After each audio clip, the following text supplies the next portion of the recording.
जय जगन्नाथ पिलामाने समस्तंकु स्वागत। आज वीडियो रे तुमनको सप्तम श्रेणी साहित्य बही पाठ 6 वीरेंद्र महांती रचित महान विप्लवी माधव सिंह एक चैप्टर टी हम प्रश्न उत्तर गुडी आज वीडियो रे आलोचना करनबा।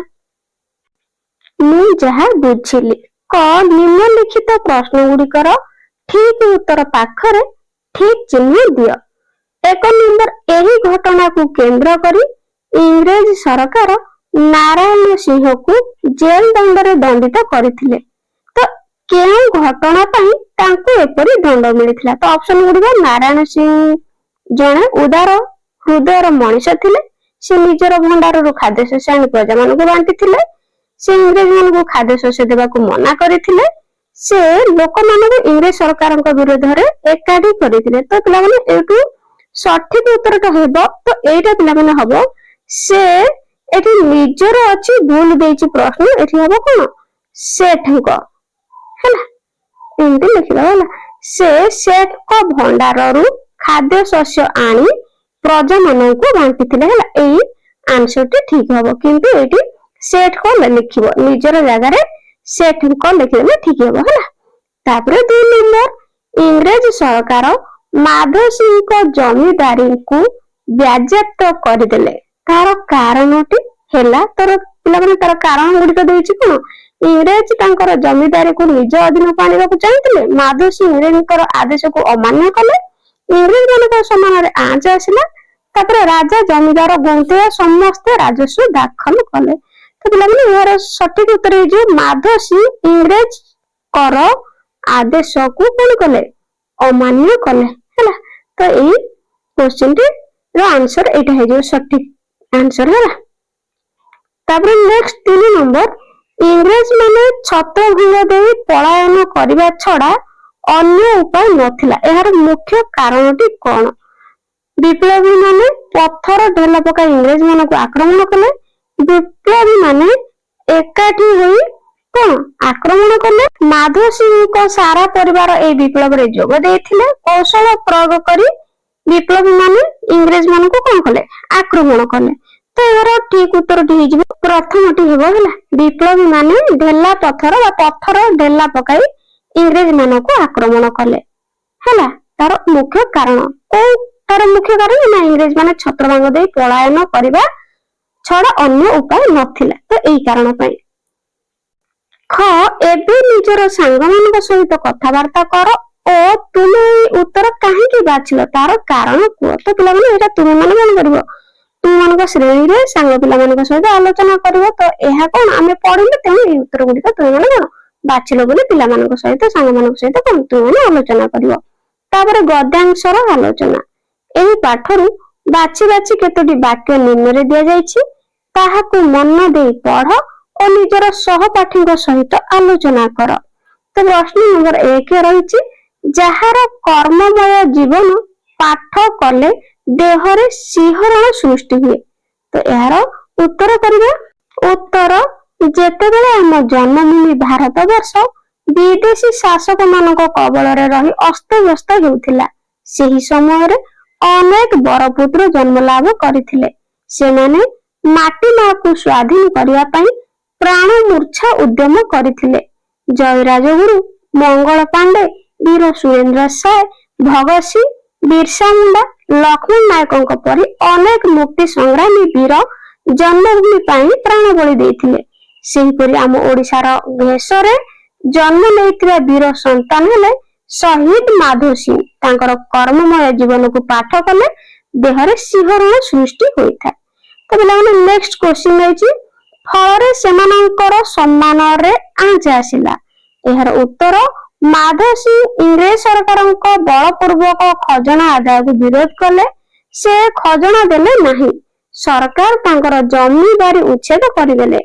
तांकर ज्वाई नारायण सिंह दुर्भिक्ष बेले सेठ माखन लाल को भंडार रु जोर जबरदस्त खाद्य शस्य आनी प्रजा मान को बांटिथिले।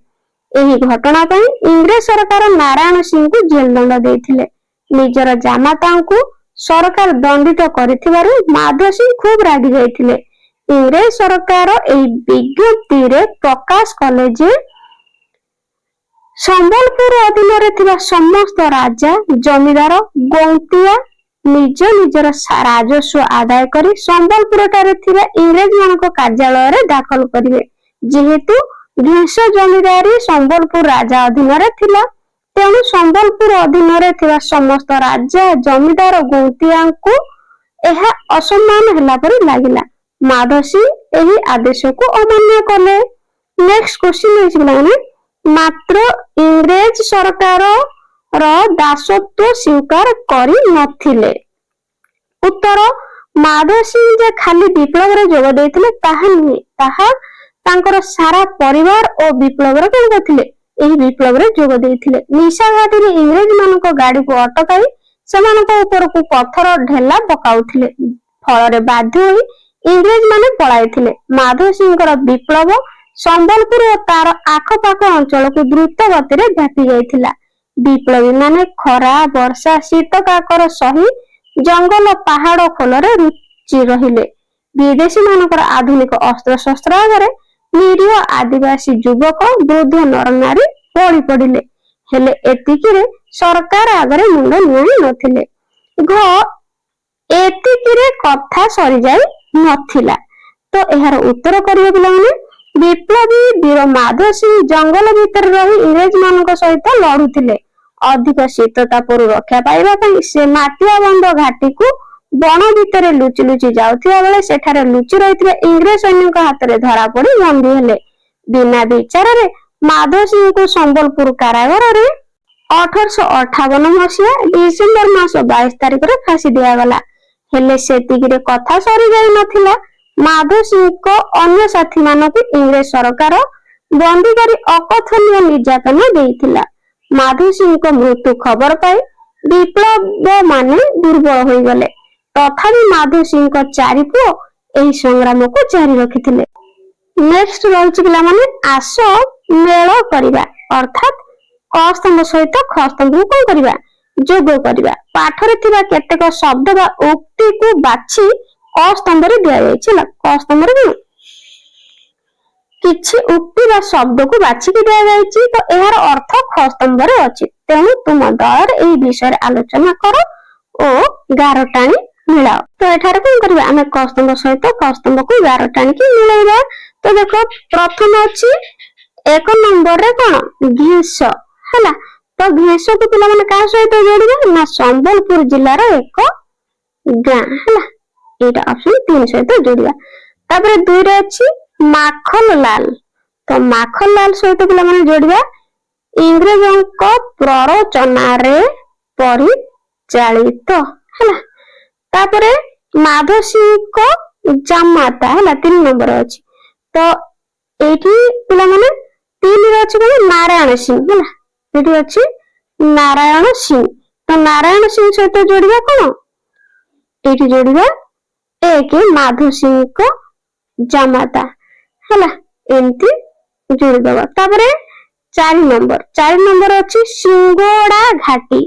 ତ ସିଙ୍ଗୋଡା ଘାଟି ହବ ପିଲାମାନେ ଏଇଠି 5 ସମ୍ବଲପୁର ଠାରୁ ନାଗପୁରକୁ ସଂଯୋଗ କରୁଥିବା ରାସ୍ତାରେ ଅବସ୍ଥିତ। ହେଲା, ତାପରେ ମାଧ ସିଂ ହେଉଛନ୍ତି କଣ, ସମ୍ବଲପୁରର କାରାଗାରରେ ଫାଶୀ ପାଇଲେ। ହେଲା, ଏମିତି ସବୁ ଗାର ଟାଣିକି ଯୋଡିଦେବ।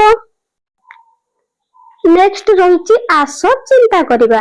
ଲେଖାଟିକୁ ଆଉ ଥରେ ପଢ ଓ ନିମ୍ନଲିଖିତ ବିଷୟରେ ଉତ୍ତର ଖୋଜି ଲେଖ। କ, ଏଇ ପାଠରେ କେଉଁ ମୁକ୍ତି ସଂଗ୍ରାମୀଙ୍କ କଥା କୁହାଯାଇଛି? ଉତ୍ତର, ଏହି ପାଠରେ ମୁକ୍ତି ସଂଗ୍ରାମୀ ମହାନ ବିପ୍ଳବୀ ମାଧ ସିଂଙ୍କ କଥା କୁହାଯାଇଛି। ତାପରେ ଖ, ମାଧ ସିଂ ଗରିବ ମାନଙ୍କ ଠାରୁ ବଳପୂର୍ବକ ଖଜଣା ଆଦାୟକୁ କାହିଁକି ସହଜରେ ଗ୍ରହଣ କରିପାରୁ ନଥିଲେ? ଉତ୍ତର, ଯଦିଓ ଜମିଦାରୀର କାମ ଲୋକମାନଙ୍କ ଠାରୁ ରାଜସ୍ୱ ଆଦାୟ କରି ସରକାରଙ୍କୁ ପ୍ରଦାନ କରିବା, ମାତ୍ର ଗରିବ ଲୋକମାନେ ମୁଠେ ଖାଇବାକୁ ପାଉନଥିବା ବେଳେ ସେମାନଙ୍କ ଠାରୁ ବଳପୂର୍ବକ ଖଜଣା ଆଦାୟକୁ ସେ ସହଜରେ ଗ୍ରହଣ କରିପାରୁ ନଥିଲେ। କାରଣ ସାଧାରଣ ମଣିଷଙ୍କର ନିର୍ଯାତନାକୁ ସେ ସହିପାରୁ ନଥିଲେ। ନେକ୍ସଟ କ୍ୱେଶ୍ଚିନ୍, ଗ, ମାଧ ସିଂ ମହାବିପ୍ଳବ ପାଇଁ ନିଜର ପ୍ରସ୍ତୁତି କିପରି ଆରମ୍ଭ କଲେ? उत्तर जयराजगुरु युवक मानक नहीं जेपरी पाइक मेली आरंभ करथिले सेहीपरि माधसी बछा बछा आदिवासी युवक मानक नहीं बण जंगल रे स्वाधीनतार मंत्र रे दीक्षित कराइले। घिस ठारे थिबा बुढ़ा राजगुड़ी बरगछ मूल एक विराट पड़िया युवक मानक धनुतीर वर्षा ढाल खंडा मुद्गर तोप इत्यादि रे कौन करुले युद्ध विद्या शिक्षा देले। ग इंग्रेज माने बहु असुविधार सम्मुखीन हेले काहेकि।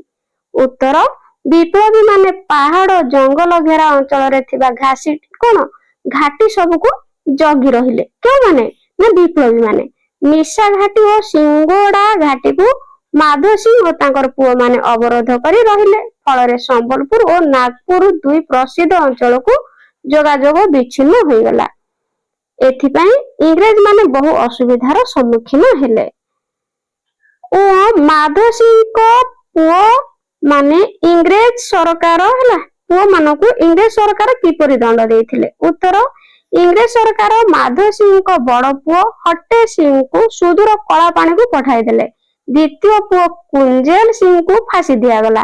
तृतीय पुओ बैरी सिंह को आजीवन जेल दंडादेश दिया गला। सान पुओ ऐरी सिंह को साई बल्ली गुंफा भितर रखी ऊपर निया लगे धुआं दे श्वास रुद्ध करी हत्या करा गला। नेक्स्ट देछि पिला माने भଳି की भଳି शब्द प्रयोग। तो भଳି की भଳି शब्द कौन प्रयोग करा जायछि से भंडार रो खाद्य शस्य आनी प्रजा मानक बांटी थिले। एटारे खाद्य और शस्य दुईटी शब्द मिसिकी कोन होइछि खाद्य शस्य गोटे शब्द होइछि ना नहीं। तो आस एही पाठ रे थिबा एही परि केतेक जोड़ी शब्द को बाछि गोटे तालिका करिवा। तो जोड़ी शब्द गुडी को बाछि की पाठ रे लिखिबा हला। तो जेमति देछि खाद्य शस्य सेही भଳି अछि जीवन जापन आउरी अछि मिली मिशी आउरी मध्ये अछि जोगा जोग जोगा जोग से भଳି आहुरी अछि पिला माने तुम पाठ रे कला कौशल कला कौशल आउरी मध्ये अछि अस्त्र शस्त्र हला। आहुरी अछि कोण अनुकोण एगुडी को पिला माने सब कोन जोड़ा शब्द हला। तो एई भाबे तू मानको बहिरा अछि तू माने लिखि दबो।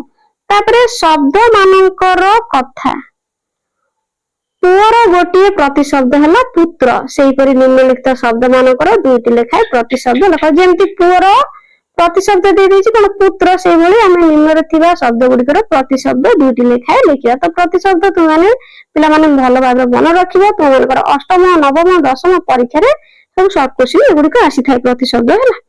ତ ପ୍ରଥମେ ଲେଖିବା ନିଆଁ। ନିଆଁର ପିଲାମାନେ କଣ ପ୍ରତିଶବ୍ଦ ନିଆଁର ହବ ବହ୍ନି ହେଲା। ଆଉ ଗୋଟେ ହବ କଣ ଅନଳ ହେଲା। नियार जानिले तापरे मार तो तुमने समस्त जानिथिबो तथापि लिखि दउची माता आ गोटे जननी बा अंबा मध्ये लिखि दबो होला। जननी अंबा तुमने जे कोनोसी दुईटी लिखि दबो होला। तापरे पिला माने राजा राजार प्रतिशब्द कोन सम्राट होला। आ गोटे लिखि दबो नरपति प्रतिशब्द होला नरपति। तापर पिला माने पहाड़ पहाड़ रो प्रतिशब्द बहुत इंपोर्टेंट मन रखिबो पर्वत आ गोटे नग बा गिरी मध्ये हे परिबो होला। नग गिरी होला एगुडी सब लिखि दबो। तापर रक्त रक्त रो पिला माने कोन शोणित शोणित आ गोटे हबो कोन रुधिर रुधिर होला एगुडी सब प्रतिशब्द अटे।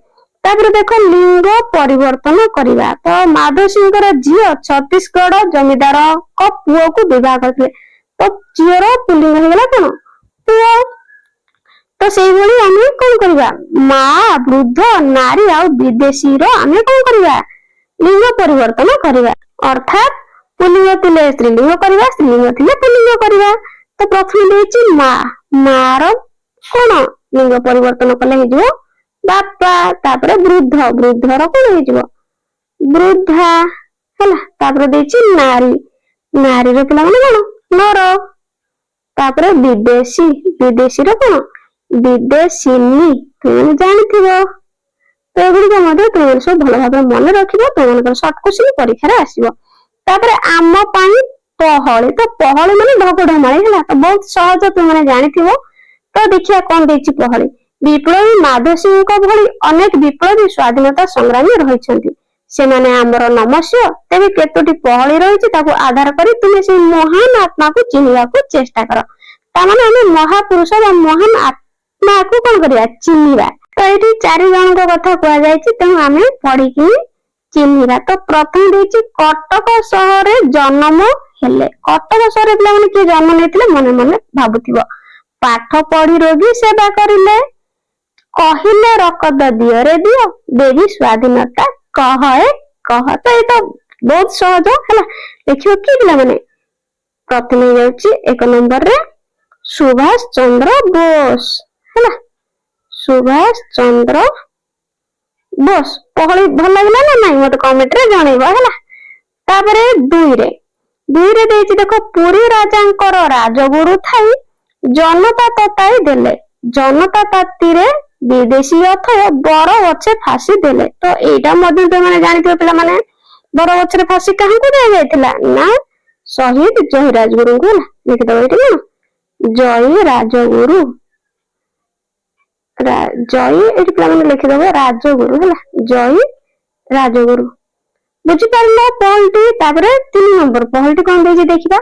ଆମରି ବୀର ସେ ଆମ ସମ୍ବଳ, ମାତୃଭୂମି ପାଇଁ ପ୍ରାଣ ଅଧୀର, ରଖିଥିଲେ ନେଇ ଅସୁର ଗଡେ, ଲୁଚି ବୁଲୁଥିଲେ ବଣ ପାହାଡେ। ତ ଅସୁର ଗଡେ ପିଲାମାନେ କାହାକୁ ରଖା ହେଇଥିଲା ନା ବୀର ସୁରେନ୍ଦ୍ର ସାଏଙ୍କୁ ହେଲା। ଏଇଟା ମହାନ ଆତ୍ମା ହେଉଛି ନା ବୀର ସୁରେନ୍ଦ୍ର ସାଏ। ତାପରେ 4 ନମ୍ବର ପହଳି କଣ ଦେଇଛି ଦେଖିବା।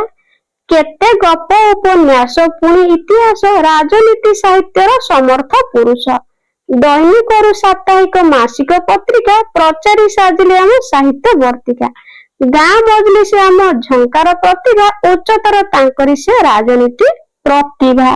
ତ ପିଲାମାନେ ଏଇଟା ଟିକେ ତୁମମାନଙ୍କୁ କଷ୍ଟ ଲାଗୁଥିବ, ତଥାପି ମୁଁ କହିଦଉଛି ତୁମମାନେ ଗେସ୍ କରିବ ହେଲା।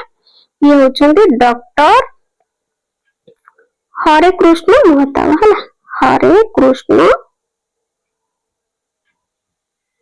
ମହତାବ। এই পয়েন্টରେ ଉତ୍ତର ହେଇଯିବ ହେଲା। ତ ପିଲାମାନେ ଚ୍ୟାନେଲରେ ନୂଆ ଥିଲେ ଚ୍ୟାନେଲକୁ ସବସ୍କ୍ରାଇବ କରିବ, ଲାଇକ୍ କରିବ ହେଲା, ଆଉ ସାଙ୍ଗସାଥୀ ମାନଙ୍କୁ ସେୟାର କରିବ। ଏହା